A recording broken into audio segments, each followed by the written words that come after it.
Beneath your feet, the ground is moving, slower than a fingernail grows, but old enough to have rearranged the world many times over.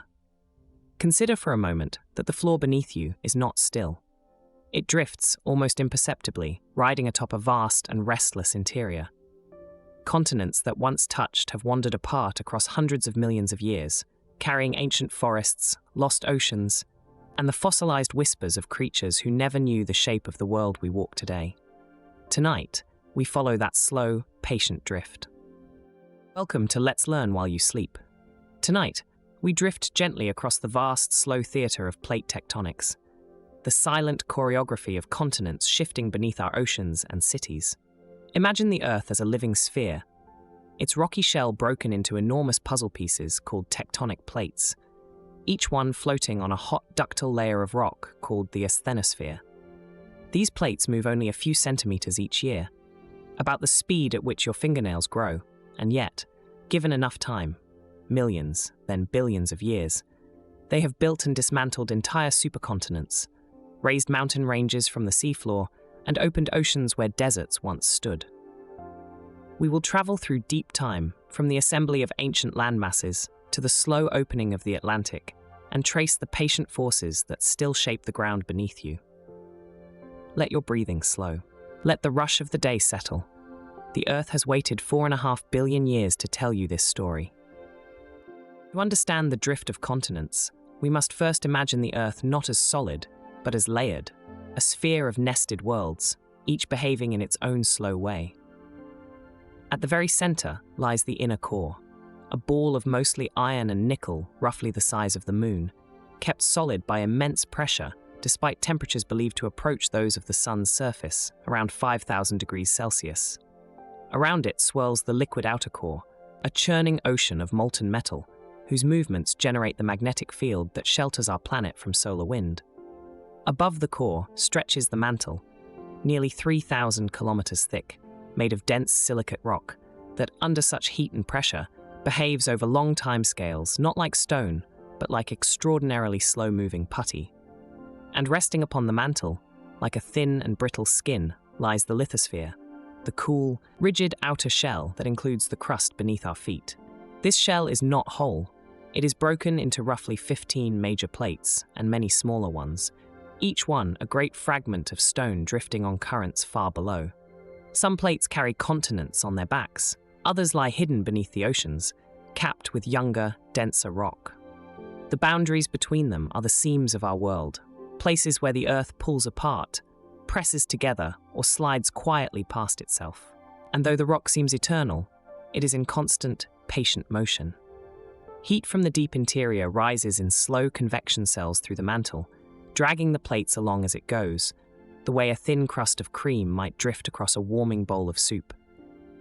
This is the engine of plate tectonics, a process so slow it eluded human understanding for nearly all of our history, yet so powerful that it has built every mountain, opened every ocean, and quietly redrawn the map of the world many times over. Tonight, we follow this engine downward, then outward, through the long centuries of stone. For most of human history, the continents seemed unmovable, the immovable stages upon which our brief lives played out. Mountains were monuments, oceans were boundaries, the land was simply where it had always been. And yet, scattered hints whispered otherwise. As early as the late 16th century, mapmakers gazing at newly charted coastlines noticed something strange.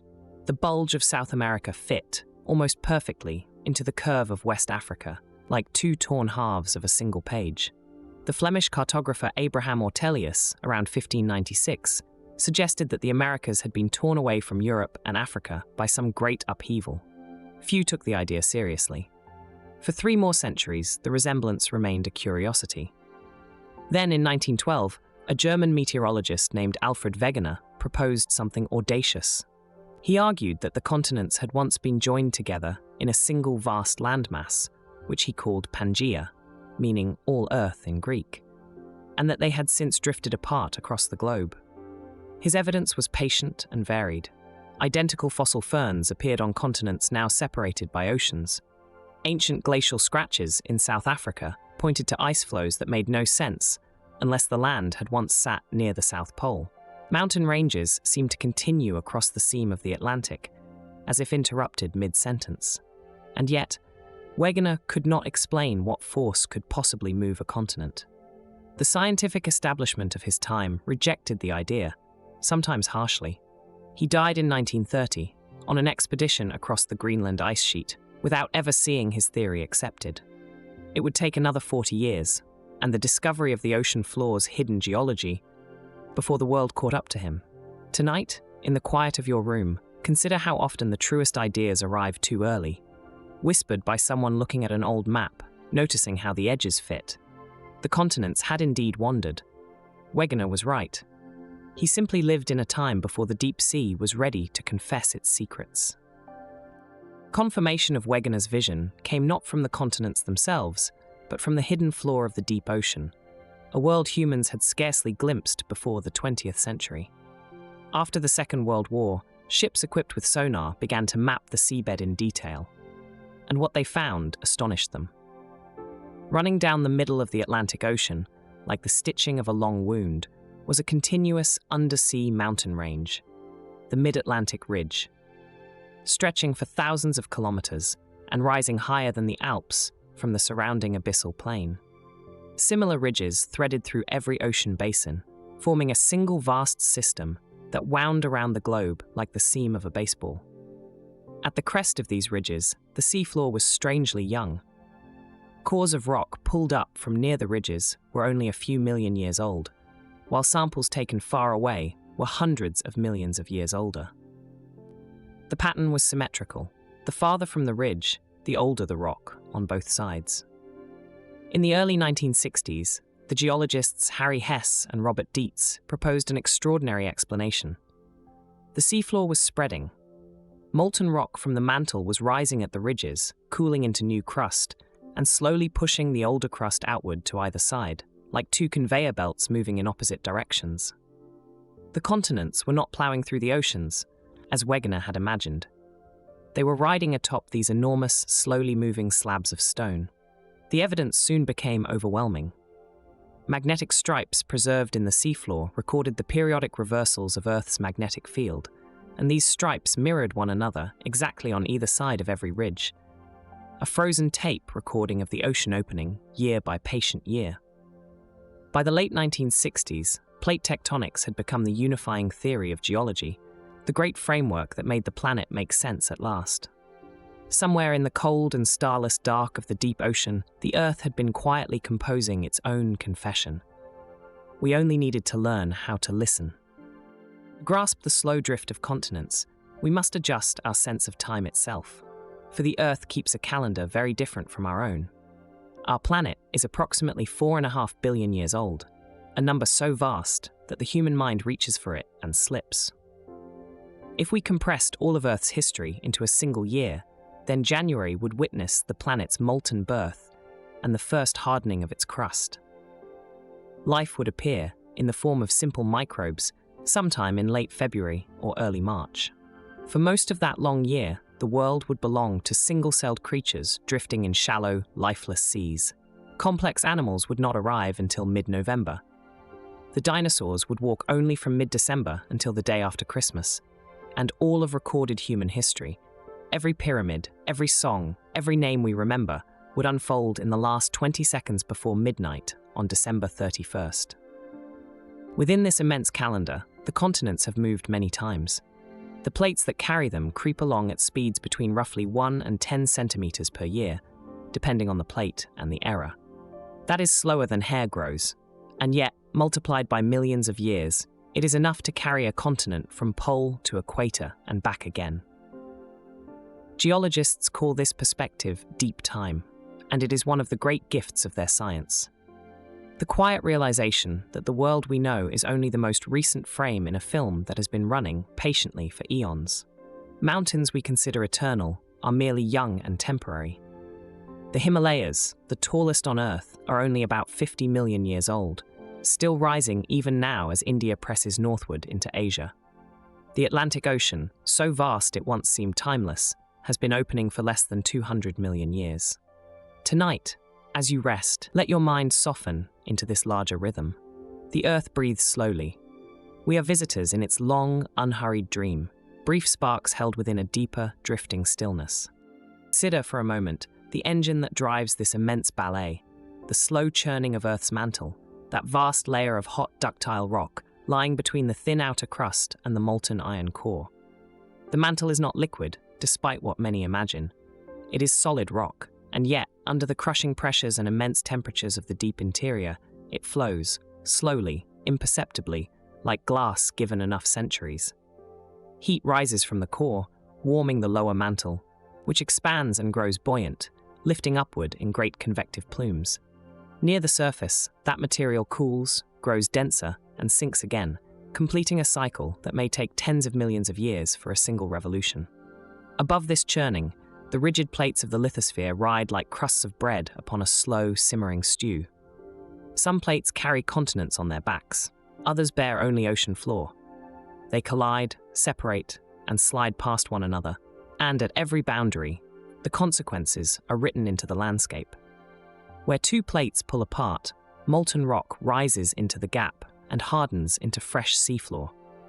A process unfolding right now along the mid-Atlantic ridge, where the Americas drift westward from Europe and Africa at roughly the speed of a growing fingernail, about 2.5 centimeters per year.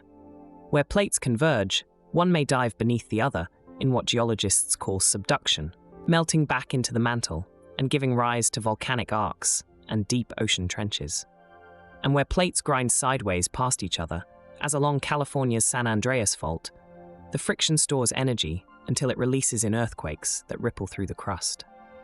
All of this, the trembling ground, the rising mountains, the widening seas, is the surface expression of a deep, patient circulation we cannot see. The continents do not move themselves. They are passengers, carried by the slow breath of the planet, drifting wherever the mantle's convection currents lead them. And so beneath your feet, even now, the rock is alive, flowing in timescales that dwarf our own, indifferent to the brief warmth of human history. Travel backward then through the long corridors of geologic time and watch the familiar map of our world come undone. 200 million years ago, in the age when the first dinosaurs walked, there were no separate continents as we know them, only a single, vast supercontinent that geologists have named Pangaea, meaning all the Earth. Imagine it from above, a colossal landmass curling like a great crescent, with Africa pressed against the eastern coast of what would one day become North America, India tucked beneath the underside of Asia, and Antarctica nestled warm and forested against southern Africa. Around this enormous continent stretched a single world ocean, Pangaea, whose waters covered more of the planet than any sea today. But Pangaea itself was not the beginning. It was simply the most recent gathering in a far older rhythm. Hundreds of millions of years earlier, another supercontinent named Rodinia had assembled and then broken apart.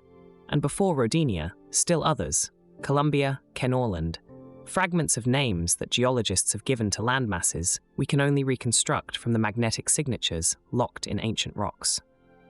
The continents, it seems, dance together and apart in long cycles, perhaps every 400 to 600 million years. Gathering into supercontinents and then dispersing again across the face of the planet. We call this the supercontinent cycle, and though much about it remains uncertain, the evidence is woven into the very stones beneath our feet. The slow opening of Pangaea began roughly 200 million years ago, as deep fissures cracked the supercontinent along what is now the Atlantic seam. Lava poured from these rifts, vast quantities of it, leaving behind dark basaltic flows that can still be traced from Morocco to New Jersey to Brazil. As the rift widened, seawater poured in, and a narrow sea, the ancestor of the Atlantic Ocean, was born. From that moment onward, the continents we recognize today began their long separate journeys, each carrying its cargo of life and stone into uncertain futures, drifting toward the geographies we now mistake for permanent. As Pangaea fragmented, the geography of life itself was rewritten. Consider the strange and lonely continent of Australia, which broke away from Antarctica roughly 45 million years ago and has been drifting northward ever since, isolated in the southern seas. On that solitary raft, evolution carried on in seclusion, sculpting marsupials and monotremes, kangaroos, koalas, the duck-billed platypus, creatures that exist nowhere else on Earth. The descendants of ancient lineages that elsewhere were displaced by placental mammals. South America, too, spent tens of millions of years as an island continent, evolving its own peculiar menagerie of giant ground sloths, terror birds, and saber-toothed marsupials, until roughly 3 million years ago, when the rising land bridge of Panama finally joined it to North America. The two faunas mingled, and in the great biological exchange that followed, many of the southern creatures vanished forever. India, meanwhile, undertook one of the most remarkable journeys in the planet's history. It tore free from the southern landmass of Gondwana and raced, by geologic standards, northward across the Tethys Ocean at speeds approaching 15 centimeters per year, 10 times faster than most continental drift. Around 50 million years ago, it collided with Asia, and where the two landmasses met, the crust crumpled upward into the highest mountains the modern world has ever seen. The Himalayas rose, and continue to rise, by a few millimeters each year, as India still presses relentlessly onward into the Asian plate. Stand on the summit of Everest, and you stand upon seabed limestone, lifted nearly 9 kilometers into the sky, still bearing the fossils of marine creatures that once swam in a vanished tropical ocean. Across deep time, the continents have not merely moved. They have shaped climates by rerouting ocean currents, lifted mountains that altered the paths of monsoons, drowned shallow seas and opened new ones, and steered the long branching course of evolution. Every species alive today, including our own, is the product of geographies that flowed and rearranged across hundreds of millions of years, an inheritance written in stone and bone alike. And what of the future? If the present rhythm holds, the continents will continue their slow migrations, and the map of the world 50 million years from now will be unrecognizable to any human eye. The Atlantic Ocean is still widening, gaining a few centimeters each year, while the Pacific is slowly closing, its edges devoured by subduction zones along the Ring of Fire. Africa is pressing northward into Europe, and as it does, the Mediterranean Sea, itself a shrinking remnant of the once vast Tethys Ocean, is destined to disappear. In its place, a new mountain range will rise where the southern shores of Spain and Italy once basked in warm sunlight. East Africa is splitting along the Great Rift Valley, a fracture that, given enough time, may one day flood and separate the Horn of Africa from the rest of the continent, creating a new island in the Indian Ocean. Australia continues to drift northward and will eventually crash into Southeast Asia, perhaps 200 million years from now, possibly fusing with parts of Indonesia and southern China. Some geologists propose that, in roughly 250 million years, the continents will once again gather into a single supercontinent, sometimes called Pangaea Ultima or Amasia, depending on which model one favors, completing yet another turn of the long wheel that has spun since Earth was young. None of us will witness this, of course. The timescales of continental drift are so vast that an entire human civilization, from its first cities to its last whispers, occupies less than the blink of a geologic eye. And yet, knowing that the ground beneath us is alive, that mountains are still growing, oceans still widening, continents still slowly searching for one another across the dark, is a quiet comfort. It reminds us that even stillness, given enough time, is only motion in disguise. The Earth has been drifting for billions of years, patient and unhurried, and it will go on drifting long after we are gone, dreaming its long, slow dream of rock. Consider for a moment the strange and silent machinery beneath your feet. The Earth's outer shell, the lithosphere, is broken into roughly 15 major plates, each gliding upon a layer called the asthenosphere, a region of the upper mantle where rock behaves over long timescales like an impossibly slow fluid. The motion is driven, current evidence suggests, by a combination of forces: the pull of dense oceanic crust sinking back into the mantle at subduction zones, the push of new crust forming along mid-ocean ridges, and the deep, churning convection of heat rising from the planet's interior. These movements are imperceptibly slow. The fastest plates travel only about 10 centimeters per year, the slowest just a few millimeters, speeds comparable to the growth of a human fingernail. And yet, given enough time, this whisper of motion is enough to raise mountains, open oceans, and rearrange the face of the world. Somewhere in the dark beneath the Pacific, oceanic crust is descending into the mantle along the Great Trenches, returning to the depths from which it once emerged. Somewhere in the Atlantic, new seafloor is forming along the Mid-Atlantic Ridge, a vast underwater mountain chain that runs roughly the length of the entire ocean, where molten rock rises and cools into fresh stone. The Atlantic, in fact, is widening even now by approximately 2 to 3 centimeters each year, the same rate, more or less, at which your fingernails grow. Europe and North America are drifting apart in a slow farewell that began roughly 180 million years ago, when the supercontinent Pangaea first cracked open along what would become the Atlantic seam. The continents do not glide on water, as early thinkers once imagined, but ride upon the cooled crust of the lithosphere itself, carried along like passengers on enormous stone rafts. And every earthquake, every volcano, every rising mountain range is simply the surface expression of this deeper, hidden choreography, the planet exhaling across geologic time, breathing in a rhythm too slow for any single human life to perceive. The idea that continents could move at all was for most of human history unthinkable. Mountains seemed eternal, coastlines fixed, the map of the world a permanent inheritance. And yet, as early as the late 16th century, the Flemish cartographer Abraham Ortelius noticed something peculiar in the shapes of the Atlantic shores. The curious way that the coast of Africa seemed to fit into the coast of South America, as though they had once been joined and then torn apart by some ancient cataclysm. The observation lingered quietly for centuries.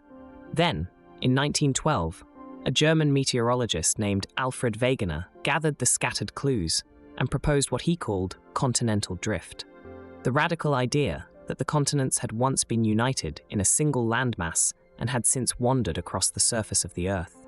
He pointed to matching fossils on opposite shores of the Atlantic, to identical rock formations separated by thousands of kilometers of ocean, to glacial scars in tropical lands that hinted at ancient ice.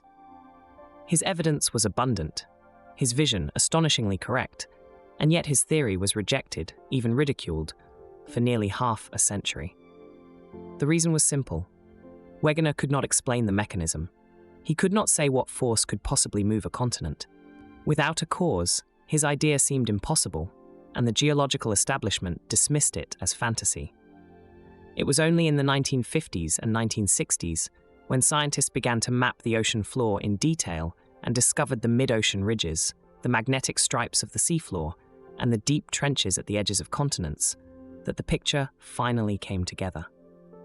The theory of plate tectonics emerged, and Wegener, who had died in 1930 on a Greenland ice sheet, was at last vindicated. Today, his insight is foundational to nearly all of Earth science. And there is something deeply moving in this story, in the quiet patience of a truth that waited 50 years to be heard, in the slow drift of ideas across the human mind, mirroring, perhaps, the slow drift of continents across the face of the world. And so the continents drift on, indifferent to our knowing of them. Beneath the Himalayas, the Indian plate continues to press northward into the Eurasian plate, a collision that began roughly 50 million years ago and that still raises the mountains by a few millimeters each year.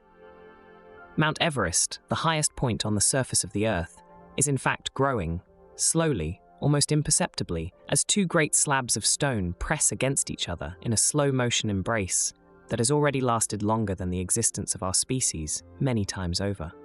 Across the Pacific, the Hawaiian Islands trace a long chain across the seafloor, each island formed as the Pacific plate slid northwest over a stationary hotspot in the mantle, a plume of unusually hot rock rising from deep below.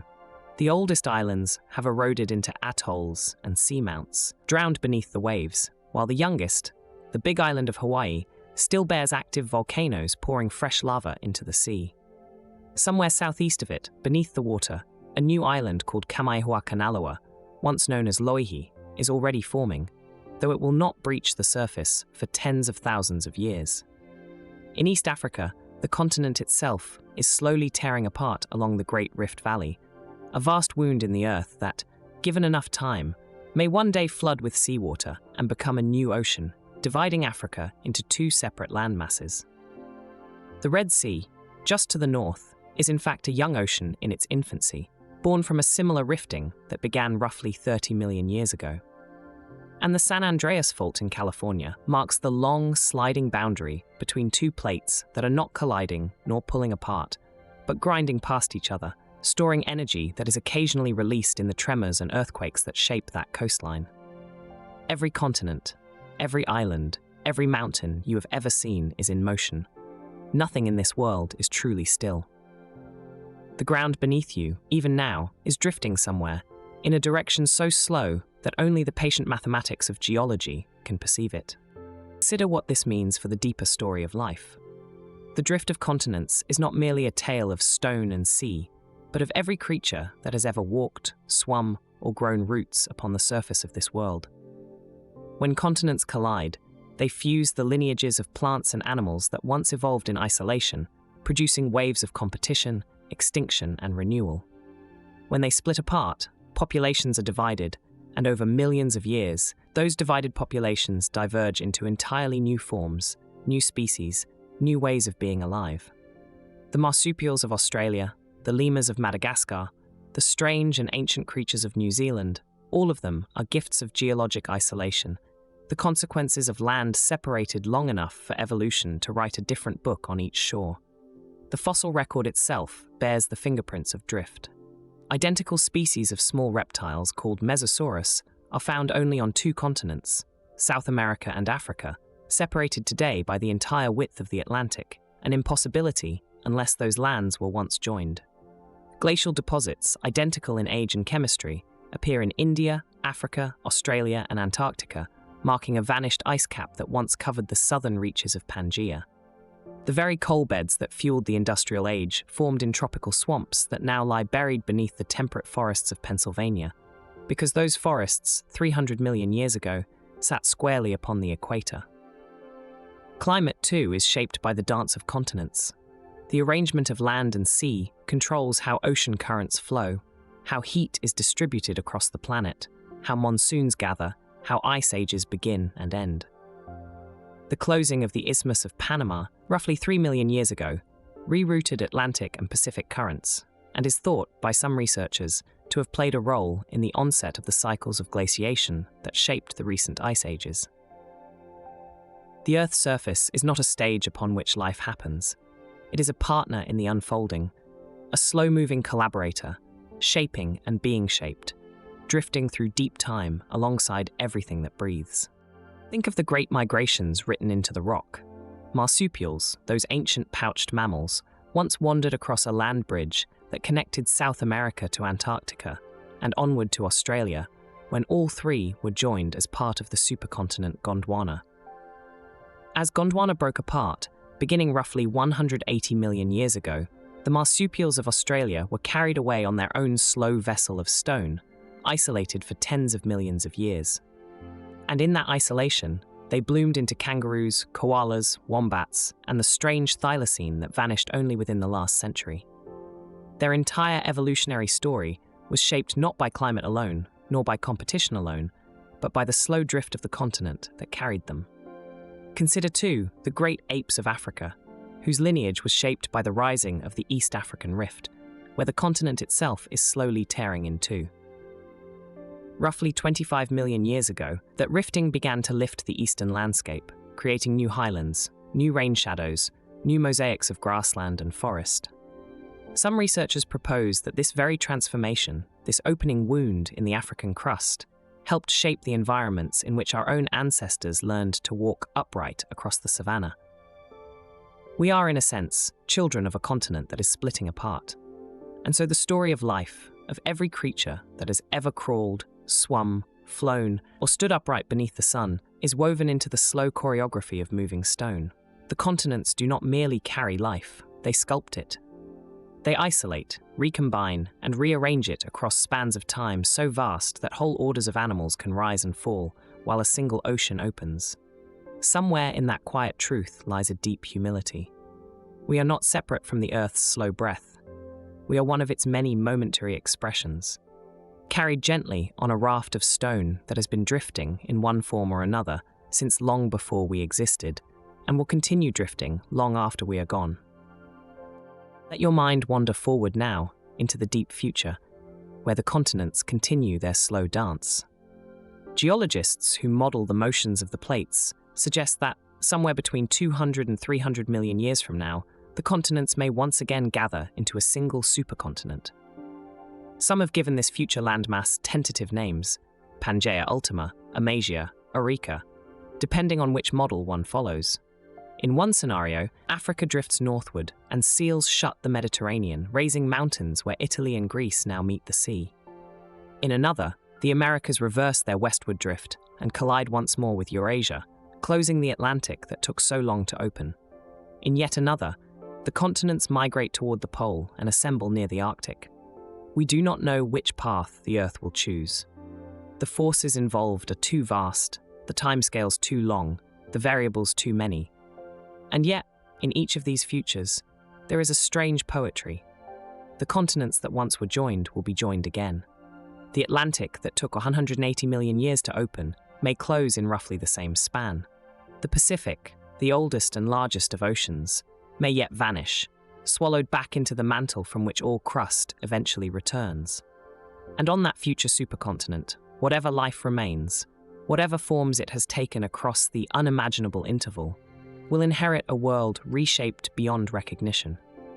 The mountains we now know will be ground to dust. The coastlines we have mapped will be only memories within the rock. New shorelines, new mountain ranges, new deserts and forests will rise in places that today lie deep beneath the waves. Consider for a moment that you are living inside a single frame of a film that began 4.5 billion years ago and may continue for billions more. The continents drift beneath you, slowly, patiently, as they always have. And in the quiet of this moment, in the soft dark of your room, you are part of that long, gentle, unhurried motion. So we rest, for now, on the patient back of a moving world. Beneath you, plates older than every memory of our species are still drifting, still pressing, still pulling apart by quiet millimeters. The Atlantic widens by the length of a small seashell each year. The Pacific narrows. India creeps northward. Somewhere along a hidden ridge in the dark of the deep sea, new rock is being born tonight, glowing briefly before cooling into the next page of Earth's long story. There is something deeply soothing in this, the knowledge that the ground we trust is not still, but slow, that it has rearranged the world many times before and will rearrange it many times again, long after our brief lights have gone out. The Earth is in no hurry. It has all the time it needs. Let your breathing match its pace. Soft, unhurried, drifting. The continents are moving, but you do not need to. You can simply rest here on this slow and ancient ground and let the night carry you onward. If you would like to drift onward through more of Earth's quiet wonders, stay with us. Tomorrow night, we will follow the long, patient journey of a single raindrop through the ancient water cycle. Thank you for spending your night with Let's Learn While You Sleep. Subscribe and come back tomorrow night. We'll be here. Sleep well.